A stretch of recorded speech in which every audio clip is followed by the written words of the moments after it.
Welcome to Solanki education digital.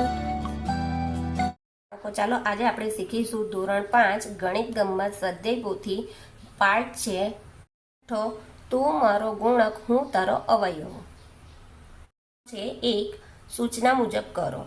તો અહીંયા આ જે આપ્યું છે એના પરથી આપણે સવાલ પરથી કરીશું। 2 કરતાં મોટી બધી બેકી સંખ્યાઓમાં રંગ પૂરો। 2 કરતાં મોટી ને બેકી સંખ્યા એટલે 2 વડે ભાગી શકાય। તો કઈ આવશે? 2, 4, 6, 8, 10, 12, 14, 16, 18, 20, 22, 24, 26, 28, 30, 32, 34, 36, 40, 42, 44, 46, 48, 50, 52, 54, 56, 58, 60, 62, 64, 66, 68, 70, 72, 74, 78, 80, 82, 84, 88, 90, 92, 94, 96, 98 ને 100 આ બે થી મોટી સંખ્યા છે। બીજું 5 ના ગુણકમાં લાલ રંગ પૂરો। એટલે 5 વડે જે ભાગી શકાય તે રંગ ભરવાનો છે। કયો? લાલ રંગ। તો 5, 10, 15, 20, 55, 30, 35, 40, 45 ને 50 આ બધી સંખ્યા આપણે 5 વડે ભાગી શકાય છે। 7 ના ગુણકમાં લીલો રંગ પૂરો। 7 નો ગુણક એટલે 7 વડે ભાગી શકાય। તો કઈ આવે? 7 એકુ 7, 7 દુ 14, 7 તાલી 21, 7 ચોક 28, 7 પંચા 35, 7 સાત્યુ 49, 7 8 56, 7 9 63 ને 7 દાન 70 આ બધી 7 વડે ભાગી શકાય। 5 અને 7 ના સામાન્ય ગુણકમાં પીળો રંગ પૂરો। હવે સામાન્ય ગુણક કીધો એટલે બંનેમાં સરખો આવવો જોઈએ। તો જુઓ કે 5 અને 7 ના સામાન્ય ગુણક 35 ને 70 આવે છે। તો અહીંયા જુઓ 7 પંચા 35 અને 7 દાન 70 એટલે આ 7 7 આવ્યા નહીં, અહીં આવશે 70 આવશે। એટલે 5 વડે ને 7 વડે ભાગી શકાય છે।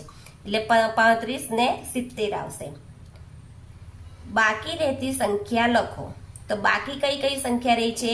1, 2, 3, 9, 11, 13, 17, 19, 23, 27, 31, 33, 39, 40, 41, 43, 44, 51, 53, 57, 59, 60, 61, 71, 73, 79, 81, 83, 89, 97 ને 99 આ બાકી રહેતી એટલે આને આ કોઈ સંખ્યા વડે ભાગ ચાલતો નથી એટલે એને બાકી રહેતી સંખ્યામાં આપણે રંગ તમારી મરજીનો ભરવાનો છે। દાખલો બીજો 1 થી 20 સુધીની સંખ્યાના અવયવો લખો અને પ્રશ્નોના જવાબ લખો। તો પહેલું સંખ્યા 1 અવયવ। તો એનો 1 નો અવયવ 1, 1 એકુ 1, 2 નો 2 ને 1 વડે પણ આપણે ગુણી શકીએ અને 2 એકા 2 પોતે પણ, અને 3 નું પણ એવી રીતના બનશે 3 એકુ 3 ને 3 પોતે। 4 તો પહેલા તો 4 એકા 4, પછી આવશે 2 2 4, 2 ના ઘડિયામાં 2 થી પણ ભાગી શકાય છે અને 4 પોતે।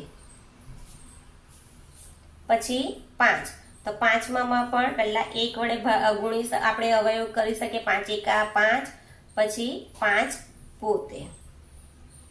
6 માં 6 એકુ 6, 2 તાલી 6 એટલે 2 પણ આવશે, 3 દુ 6 ને 6 એકા 6। 7 નું પણ 1 સતા 7 એટલે 1 ને પોતે 7।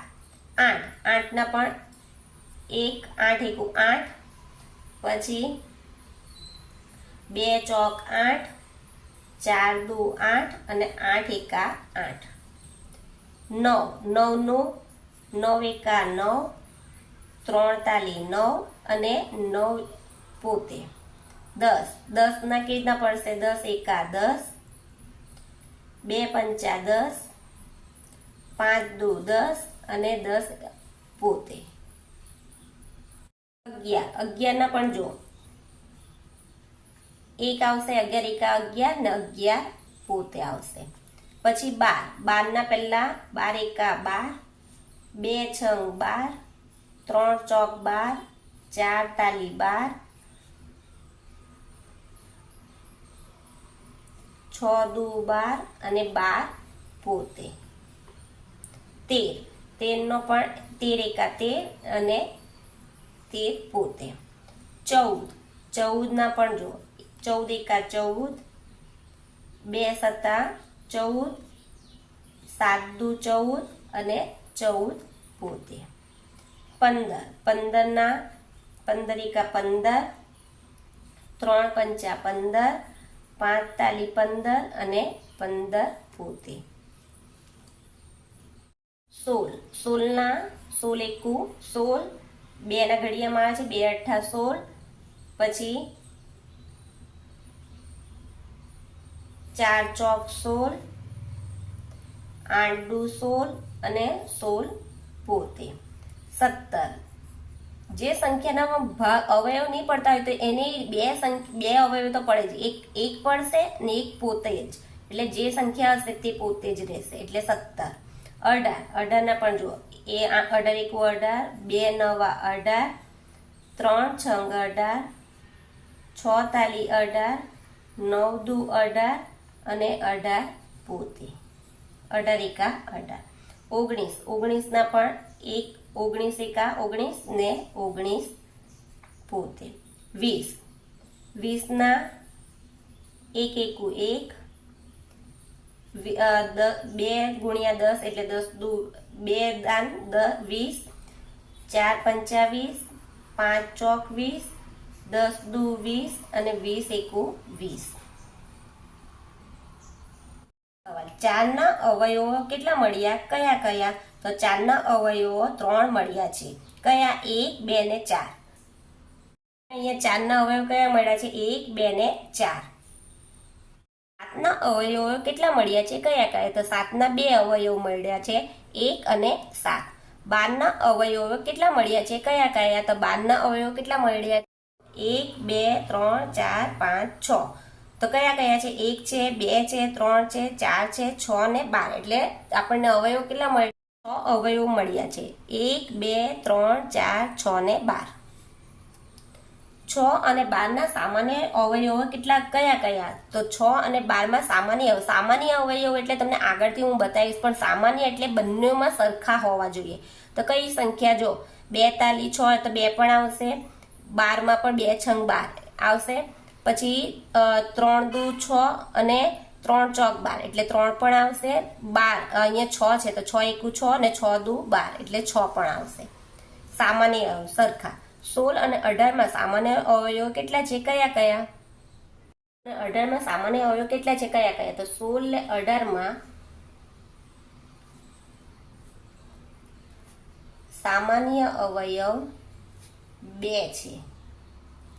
તો કયા આવશે? એક તો આવશે જ, અને બંનેમાં સરખું કઈ આવશે? 2 અઠ્ઠા 16 અને 2 નવા 18 એટલે 2. છઠ્ઠું, 9 અને 19 માં સામાન્ય અવયવો કેટલા છે? કયા કયા? તો 9 ને 19 માં, તો 9 એકા 9 ને 19 એકા 19 એટલે એક જ. કયો સામાન્ય અવયવ છે? એક જ છે. કયો? 1.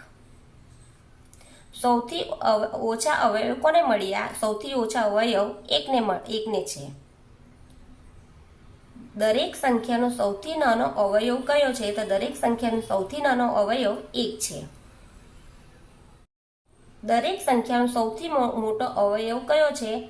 તો દરેક સંખ્યાનો સૌથી મોટો અવયવ પોતે જ છે.